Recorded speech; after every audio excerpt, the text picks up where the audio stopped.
Halo, selamat datang. Tenangkan diri sejenak. Mari kita bicara dengan hati yang terbuka. Kita semua kan pasti pengen orang tua kita aman, sehat, dan bisa mandiri selama mungkin ya. Tapi, sadar nggak sih kalau salah satu tempat yang paling beresiko di rumah mereka itu justru kamar mandi? Nah, dalam beberapa menit ke depan, kita akan bongkar semua bahaya tersembunyi ini dan kasih tahu cara mengubahnya jadi tempat yang jauh lebih aman. Coba deh bayangin, suasana pagi yang tenang, suara air, tiba-tiba ada suara gedebuk yang bikin kaget. Nah, bagi sebuah keluarga di Yogyakarta, ini bukan cuma bayangan. Ini kenyataan pahit waktu kakek mereka pingsan di kamar mandi. Pagi yang biasa langsung berubah jadi situasi darurat yang mengubah hidup mereka selamanya. Dan cerita tadi itu bukan satu-satunya loh. Statistik menunjukkan angka yang cukup mengejutkan. Lebih dari 30% dari semua kecelakaan yang menimpa lansia itu terjadinya ya di dalam kamar mandi. Angka ini bukan cuma soal jatuh atau patah tulang ya, tapi ini soal hilangnya kemandirian dan rasa tenang. Jadi yuk kita bedah bareng-bareng kenapa ini bisa terjadi dan apa yang bisa kita lakukan. Kamar mandi kan harusnya jadi tempat yang paling privat, tempat kita bersih-bersih dan rileks. Tapi buat orang tua kita, hal-hal sepele kayak mandi setelah makan atau berdiri terlalu cepat itu bisa mengubah tempat ini jadi zona bahaya. Justru kebiasaan-kebiasaan yang kelihatan yang nggak berbahaya inilah yang sering jadi pemicu kecelakaan. Jujur aja deh, buat orang tua kita, ketakutan terbesar mereka itu seringkali bukan penyakitnya itu sendiri, tapi rasa takut kehilangan kemampuan buat ngurus diri sendiri, takut nggak bisa lagi tinggal di rumah mereka sendiri. Dan buat kita sebagai anak, rasanya sedih banget kan kalau tahu satu kecelakaan kecil di kamar mandi yang sebetulnya bisa dicegah, justru merenggut kemandirian mereka yang sangat berharga itu. Mungkin kita mikir, ah mandi jam berapa aja kan sama aja. Ternyata salah besar.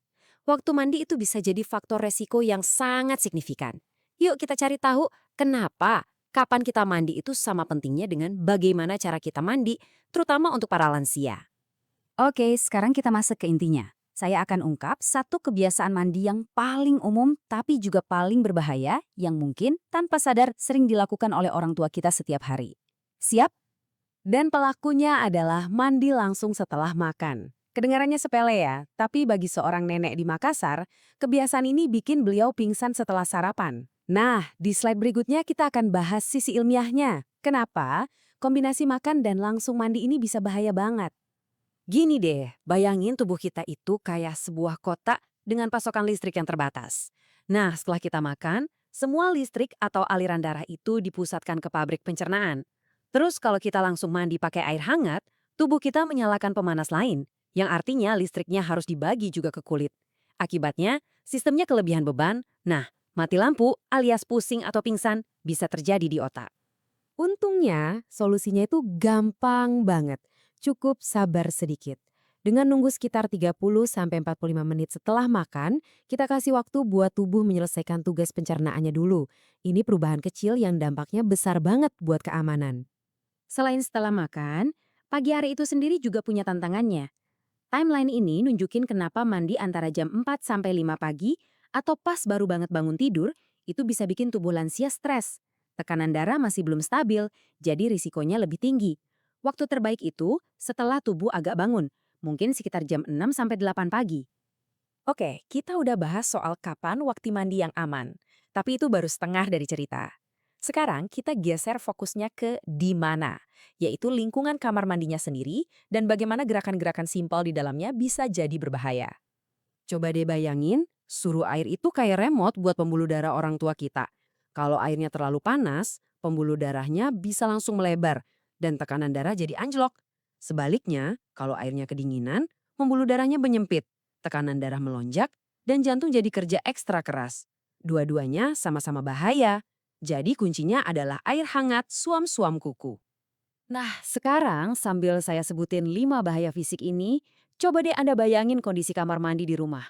Ada nggak salah satu dari red flag ini? Mulai dari lantai yang licin, nggak ada pegangan, sampai ventilasi yang kurang bagus. Hal-hal yang sering kita sepelekan ini justru yang sering jadi penyebab kecelakaan serius. Setelah dengar semua risikonya, mungkin kita jadi agak khawatir ya. Tapi tenang, kabar baiknya adalah kita punya kekuatan untuk menghilangkan sebagian besar bahaya ini.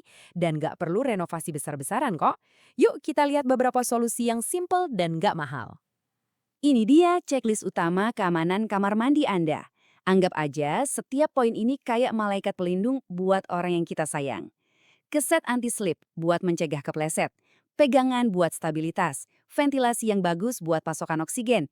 Dan kursi mandi ini bisa mengubah aktivitas yang melelahkan jadi lebih aman dan nyaman.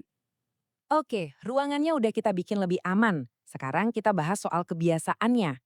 Nah, perubahan-perubahan perilaku ini nggak butuh biaya sama sekali. Tapi nilainya, wah, nggak ternilai harganya untuk mencegah kecelakaan. Dari soal menunggu sampai membatasi waktu mandi. Simple tapi krusial. Jadi setelah kita ngomongin soal keset anti-slip dan suhu air, kenapa sih kita harus peduli banget sama hal ini?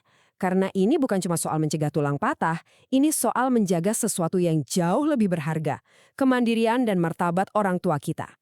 Dengan mengambil langkah-langkah proaktif ini, kita nggak cuma bikin kamar mandi jadi lebih aman, kita lagi ngirim pesan yang kuat ke orang tua kita. Kami menghargai kemandirian ayah dan ibu. Kami menghormati martabat kalian.